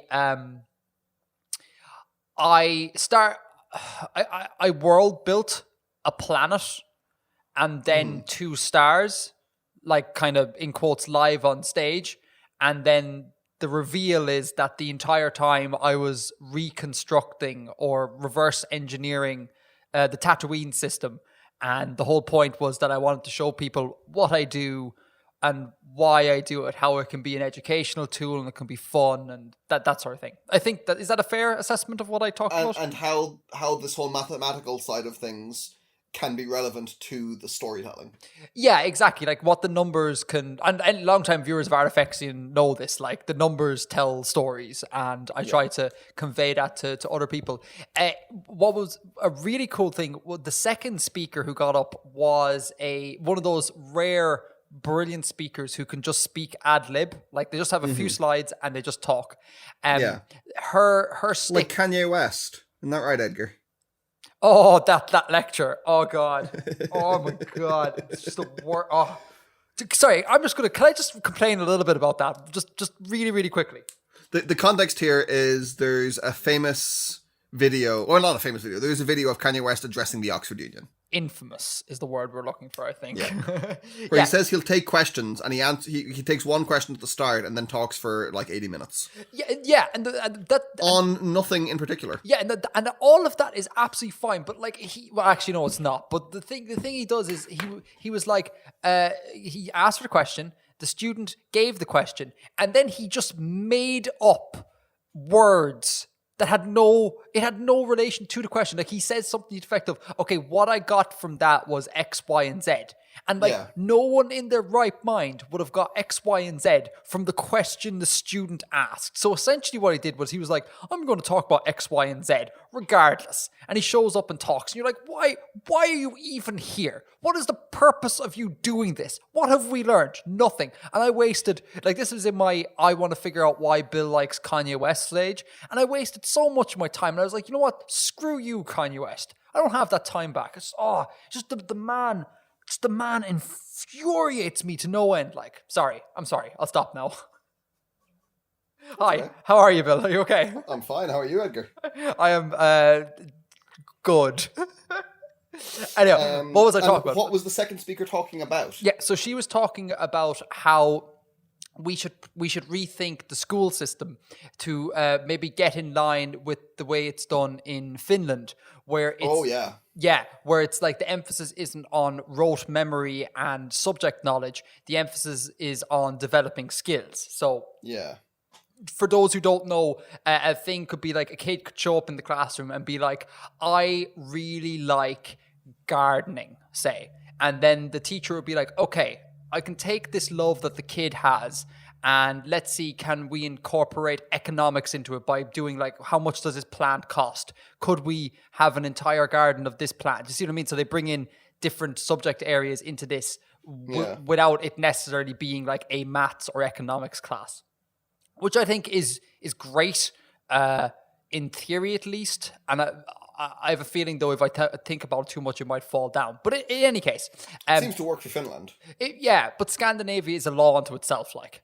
It just, everything great and glorious works there, and there seems to be no downsides. But in any case, the really cool thing was this speaker, he used my talk, like she ad-libbed this, she used my talk as a case study for why this works. And I was like, this is brilliant what you've done there. She was like, so like that's indicative of this like new trendy education system. You take a thing a person loves, like world building, and you make that into a fully fledged educational system. I was like, yes, this is exactly what I've been preaching. Validation. Yes. Validation. And I was sitting in the front row, and I was like, I swear to God, I could have got up and hugged her. Like, I was like, yes, I love you so much, second speaker. And then she left early, and I couldn't get a chance to thank her for doing that. And it's probably not even a big deal for her or anything, but it meant a lot to me. It's kind of like, do you know what? I'm not a crazy guy who just bangs on about numbers all day long. Like what I do is actually okay, which is just amazing. So that was one of the standout things. That second speaker, she was brilliant. Cool. And is there anything? There was a thing I wanted to tell you about. Yes. Oh yeah, there was a band, Bill. I thought you'd be interested in this. Oh yeah. So the last speaker was a musician and talked about the power of music and things like that. And he was dressed in like tartan, like lots of traditional tartan, like a kilt, and then it looked a bit like Braveheart, that sort of vibe.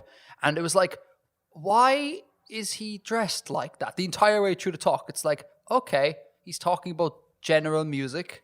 Why is he dressed like that? And it turned out at the end, he was a member of like kind of, I suppose, a folk group would be the best way of doing it, of saying it. And they all came out at the end and they played like real awesome, like hardcore bagpipe and drum music. And I dislike the bagpipes with an unending passion, right? But this, really? I hate them, man. It's just, they sound like cats in the bag. Like all bagpipes or just like the Scottish Highland pipes? Our bagpipes, the uilleann pipes, are better. Yeah, uilleann pipes are class. They're better. That's like a long-term goal for me is to have uilleann pipes and know how to play them. I'll link this in the show notes for people who don't, because I'm assuming everyone is not going to know what an uilleann pipe is. I'm sure most won't. You what? I'm sure most won't. Yeah, so we'll link in the show notes for people to check it out. But anyway, I dislike bagpipes, but this was class. Like, just the pipes and these big drums and like proper. It was like war music. It was awesome, so cool. And I was like, I thought of that. I was like, this is really metal in the sort of like, you know, that aesthetic. And I was like, Bill would love this if he was here. So I thought of you, Bill. I saw a photo of something about music. It was like psychedelia and evolution and music or something. Was that the topic? And I can't remember what the topic was. That was this guy. That was that guy, yeah. Hey, what was his tagline? Survival of the funkiest. That was it. Survival of the funkiest. Which I was like, that is a cool tagline. But yeah, so overall, it went really well. I just want to say thanks to all the TED people. I don't know if they're listening, but they were all class. And the fact that they're all students is kind of mind-blowing. Like, they're doing all of their studies, and at the same time, they're organizing this big event and pulling in people from all around the world, and like having to deal with all the minutiae that event entails. So like catering and all the logistics and payments. And like the team wasn't that big. Like it was a relatively small team. Like they were awesome folks. So I just want to say thanks to them. It was deadly crack. I don't think we actually specifically said this was TEDx, University of Strathclyde, wasn't it? At the University of Strathclyde, which really, really funnily, apparently has very few Scottish people studying in it, which I thought was like just really funny and also really great because like the diversity of the TEDx team was insane. Like every person you talk to was from a different background, from a different country, and they all had really cool different stories to tell. And it was just that was deadly, like getting to see all that. It's really cool.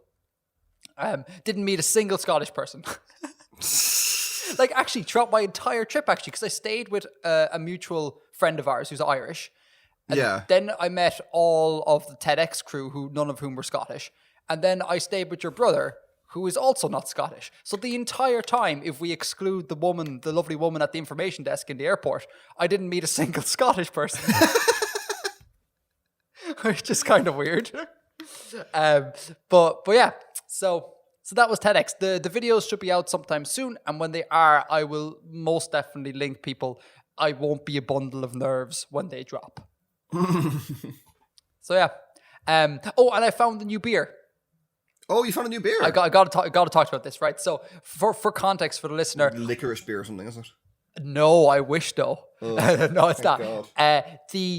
For context, I'm not a massive drinker, but if I do drink, I usually only drink Guinness and at a push whiskey. That's it. Like I don't like. And sometimes lagers. Don't that's only when they don't have Guinness, and I can't. Oh, okay. And I'm like, I'm not in the mood for drinking whiskey. So at a push, I will drink light beers, but it's definitely a less favorite second option. So I was out with your brother, and we're in a bar, and I ordered my Guinness, and that's all well and good. And he orders this drink called Krabbies, which is like an alcoholic ginger ale.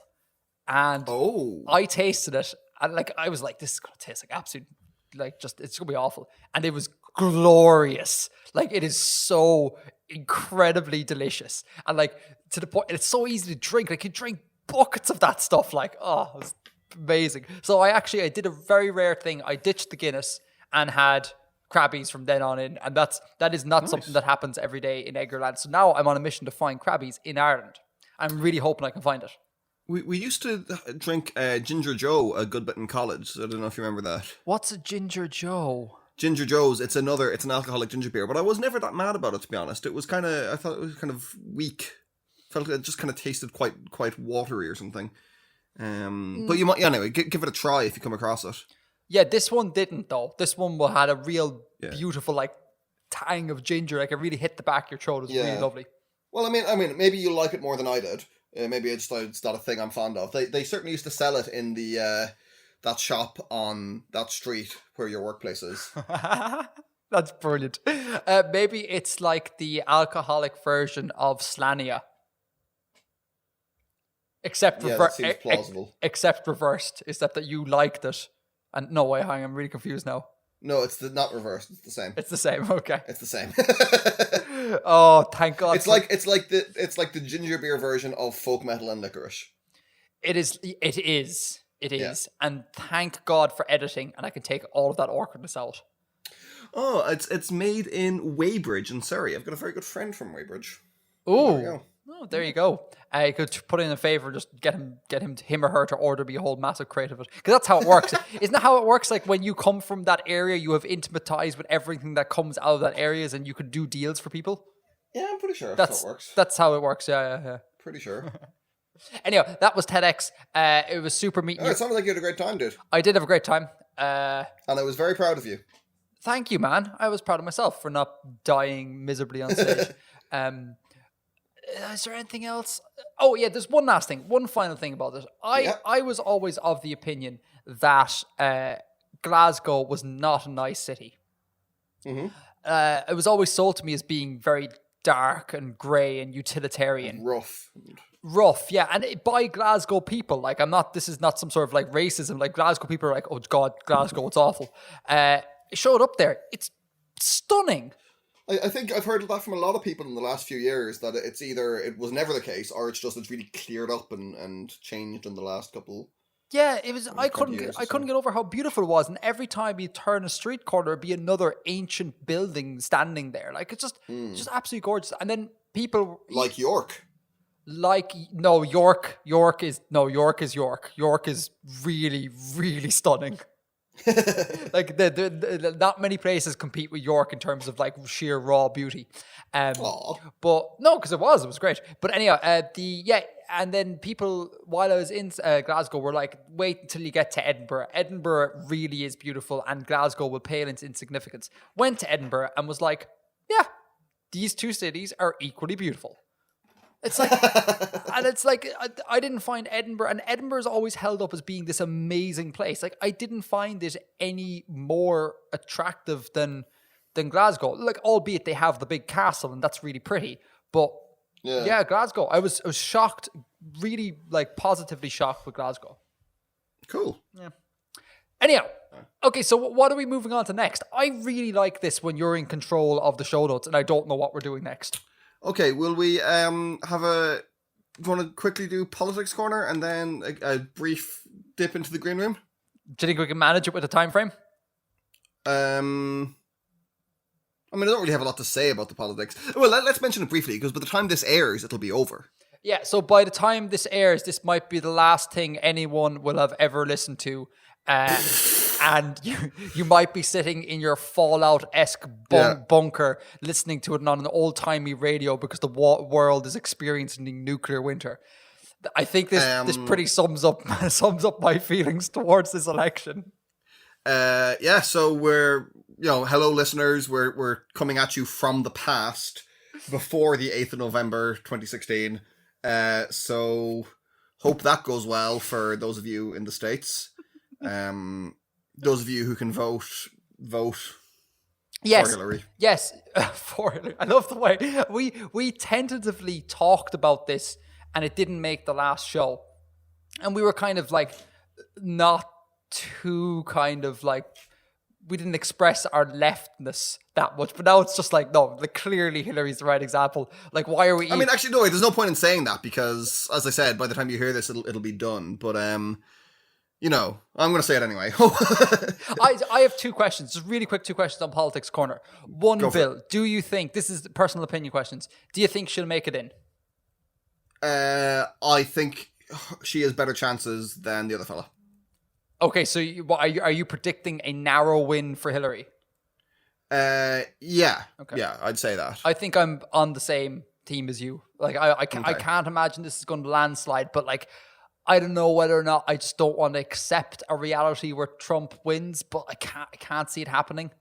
Yeah. Like the winner always moderates out. Like the winner is always the slightly more moderate person. Like, I can't see someone that extreme winning, but I hope they don't, like, because it's just not. And especially with what's... Oh, yeah. No, you're right. Yeah, I see what you mean. You're right. Yeah. And especially with like what's going on in England as well now, where everything's become really extremist, and we don't need all of this extremism going on, So it's a worrying time for everyone. So I hope, dear listener, in the future, you are not in your bunker listening to this. I hope the world is still okay. And the other thing I was going to say, our ask was, do you feel sorry for anyone in the States with this election? And that's a bit of a leading question, but, I mean, any minorities? Yeah. Okay, but that's... okay, at the risk of insulting minorities, that's kind of low-hanging fruit. Like, that's so patently obvious that they've been hard done by. I think there's a group of people that have been incredibly hard done by that no one talks about. And it's like, maybe it's an unpopular thing. I think the group of people that have been hard done by are like your normal, average, run-of-the-mill, non-crazy Republicans. Because it's like they have a political ideology they like small government and they like being conservative. Yeah. That's fine. And like they don't really have anybody to vote for. Like either they get on team crazy or they jump ship and hop political ideology, at least nominally hop political ideology onto Hillary. Like you're kind of... Yeah. Like, I mean... I see the point you're making. I definitely see the point you're making. And there is a whole section of people there who have a a choice that is going to be difficult for them personally. But I mean, it's been going that way, and it has been drifting that way for at least a decade now, probably longer.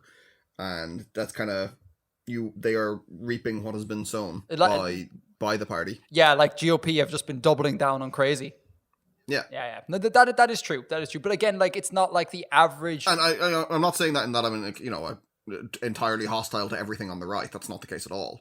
But no, this is the thing though. They're just like we're lefties. I think that's a little bit obvious. I don't. Broadly speaking, yeah. Broadly speaking. Yeah. I don't think that's like that like. It's not going to shock anyone. No, it's not. But like at the same time, like there's nothing wrong with being right leaning. It's just another political ideology. Like, I don't like when people go, "Oh, you don't think the same way as I do, therefore you are just like wrong." And that's not the case. There's no such thing as a bad political ideology. It's just bad people. Here. No, there's bad people. And I'm not accepting Stalinism as a bad political ideology, because that's not really a political ideology. Well, then you're just changing the grounds of the argument. No, but most of course there's bad ones. No, but most mainstream ones are, but like communism. Yeah, most mainstream ones. Yeah, sure. But that's they only get into the mainstream by being non-crazy. Okay, but hang on. Communism, right? Usually cited as just being a downright evil system by people. Like, and that's I'm not making. I wouldn't say usually. Yeah, totally. It's like seen as the antichrist of democracy, the thing you shouldn't do if you want a decent moral system. Like, this is all over the internet. That's a mad overstatement. Not in Europe. Man, have you? Okay, right. But I mean, on the internet, like, I get that Europeans have a different relationship towards socialism and communism than other people do. Yeah. But in general, it's not uncommon for people to be like, equate communism with being evil. And it's like, but it's just a system. And yes, bad things have happened under the umbrella of communism, but that's because they were bad and evil rulers. Do you know? Sorry. Yeah, no, I'm not disagreeing with any of that. Yeah, sorry, I just want to put it out there that we shouldn't, like, even though we're lefties, we should be able to acknowledge the right when it has a right opinion. When it has good ideas. When it has good ideas. And good ideas can come from any ideology. And there's a lot wrong with the left as well. Like, it's not like the left is this perfect bastion of like, pure, untouched ideological brilliance. Like, it's not. I am, but like, that's just me. You are like Scandinavia, a law unto yourself. Yeah. I'm deadly. Because you're deadly. But yeah, I feel the same way as you, Bill. I think that Hillary will just sneak it. I think that's important that she does. I feel kind of happy to have been alive for this.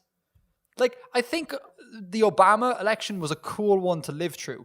And this is also another really big landmark one to live through. First one, definitely. Second one wasn't as interesting. The second Obama one? Yeah. Oh, yeah. No, that was a given, wasn't it? He just was going to steamroll that, like. Not always, but towards the end, as I recall, yeah. All right. Oh, I remember just being like, well, of course Obama's going to do another one. I'd love to know the data on how many second terms are gotten, because like when Bush did his second term, the feeling I remember feeling was, well, of course he's just going to finish the thing he started, and then Obama's going to finish the thing he started, and then like Hillary Clinton or Trump, God help us all, will my feeling is they'll just do their 2 terms. Like, it feels like unless they do something stupidly wrong, they'll just sit out the terms. All of the last 3 have. Is that right? Yeah. Bush 1 didn't, Reagan did, and then we're going back. Who was before then? Carter before that? Hold on. I can't remember who was before that. Did Bush 1, I'm really sorry for people who are into their politics, and if I'm going to say something stupid here, but did Bush 1 do something stupidly bad? I know there was the Gulf War and things. I don't know, to be honest. He threw up on the president or the Prime Minister of Japan. Did he? Yeah. Oh my God, Bill, sorry. Okay, I realize we're tight in time, but I have an amazing politics story that I have to tell you. Yeah, the Prime Minister of Japan. Go ahead. It just popped into my head. So, do you want to hear a story involving modern politics and shamanistic cults? Do I? It's amazing. Okay, so this is legit what has been happening. Okay, now to put a little disclaimer on this, I've heard this from people. There might be an element of Chinese whispers, but the nugget of this is correct. The president of South Korea has been the puppet of a shamanistic cult for. Oh yes, I know.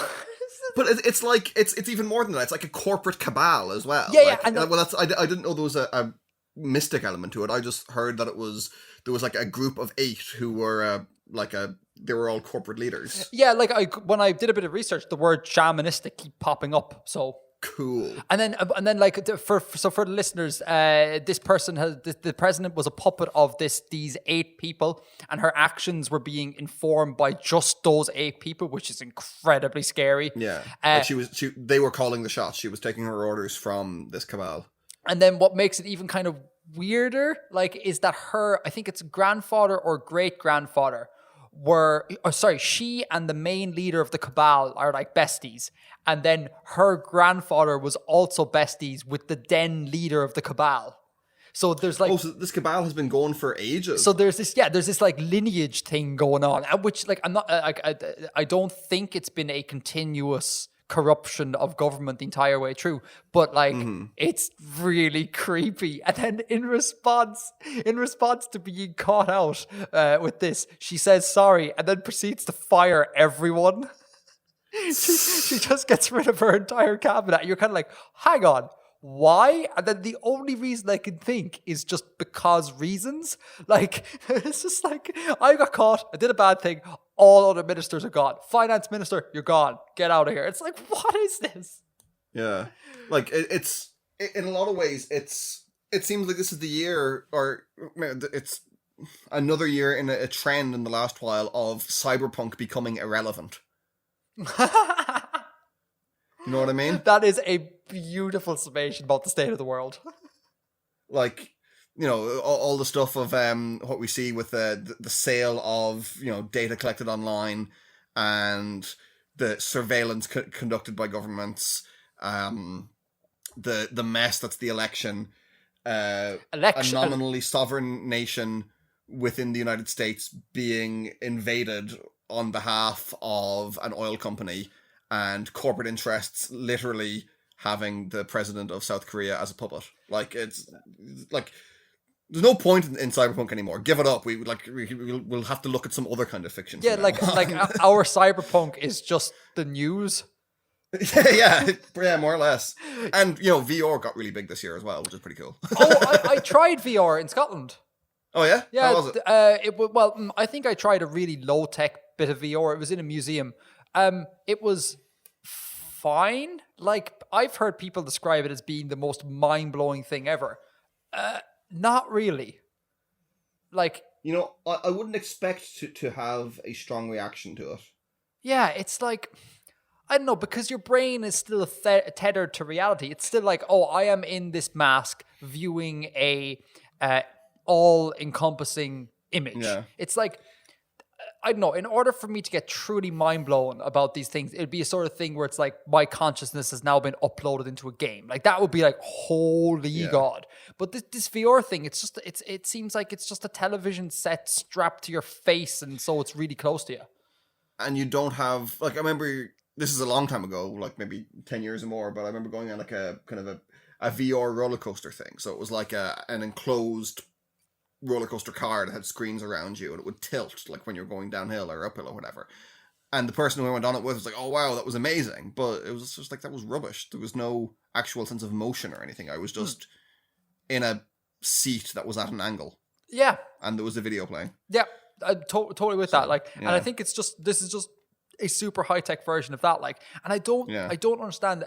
CGP Grey has a podcast build called Cortex, and they had one particular episode where they spent probably about an hour and a half, like, equating their VR experience with like tripping acid, and being like, this is just, it's an altered state of like consciousness, and maybe that's not quite the words they use, but it clearly had a profound effect on them. And I was like, paradigm shifting. Yeah, and I was like, it's okay, maybe.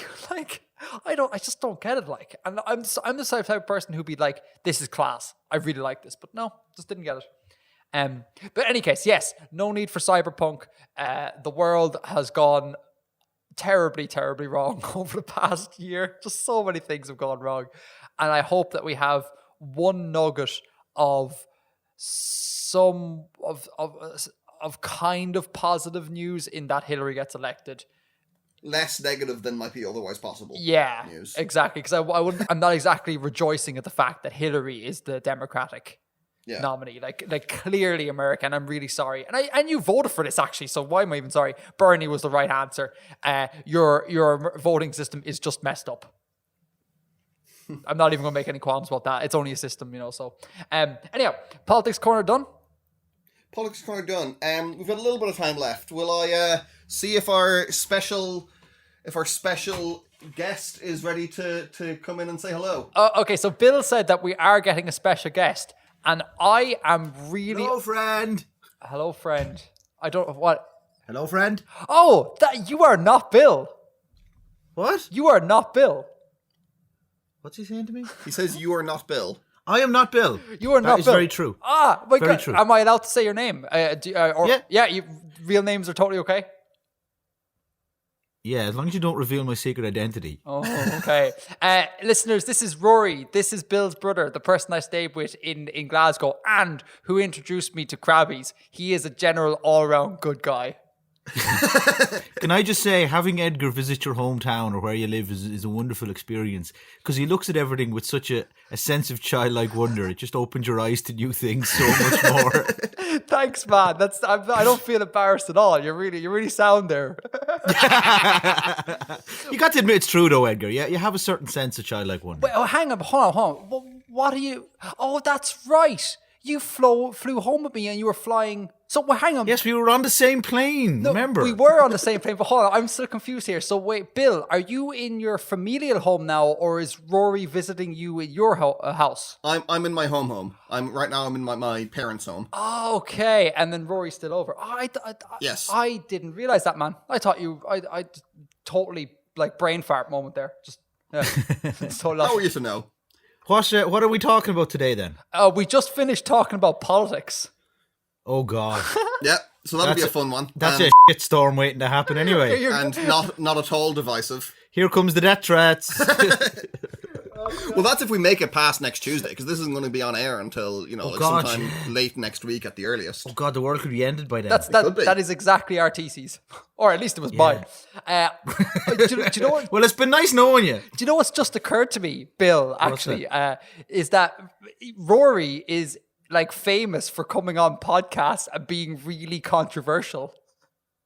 Oh God, no, you can't tell that story. I don't even know. See, the thing is, I don't even know that story. But I remember you came home one time to the flat, and Bill was like, "How was the podcast?" And you were just like, "I did bad things."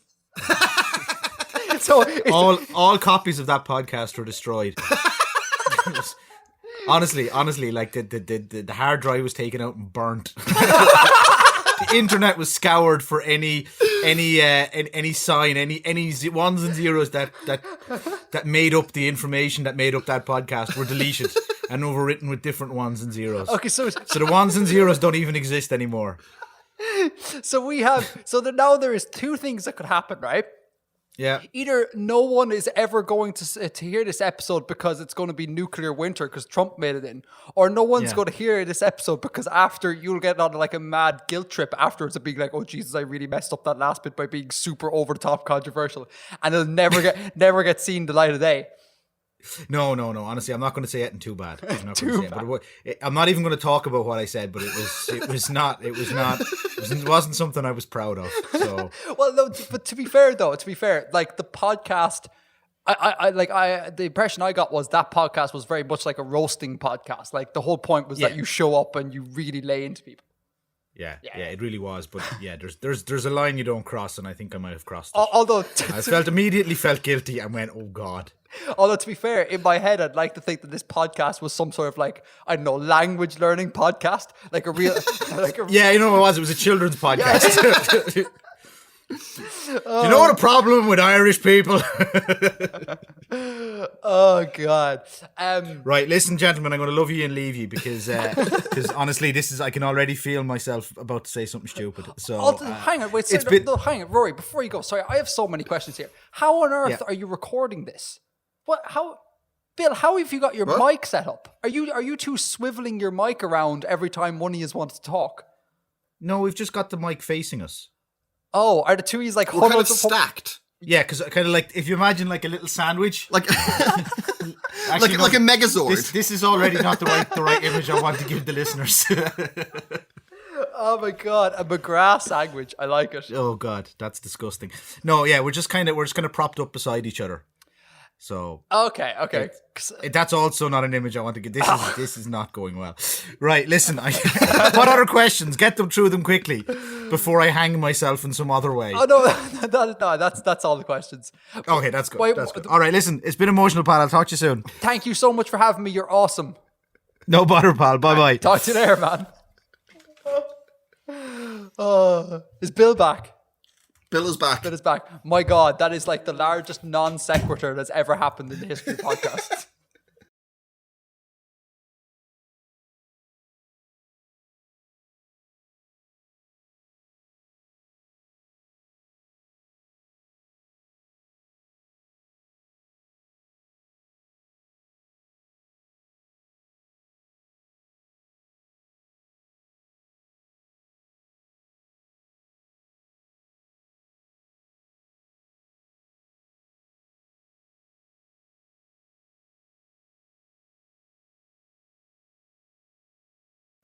I'm sorry, I thought we had one about software. This is not the one I thought it was. Give me a second. Holy shit. What does he want to know about? He wants to know if there's any, or they want to know if there's any programs we can suggest that help with world building. It was the right thing. Sir, that was excellent. Man, I am having a intelligent day.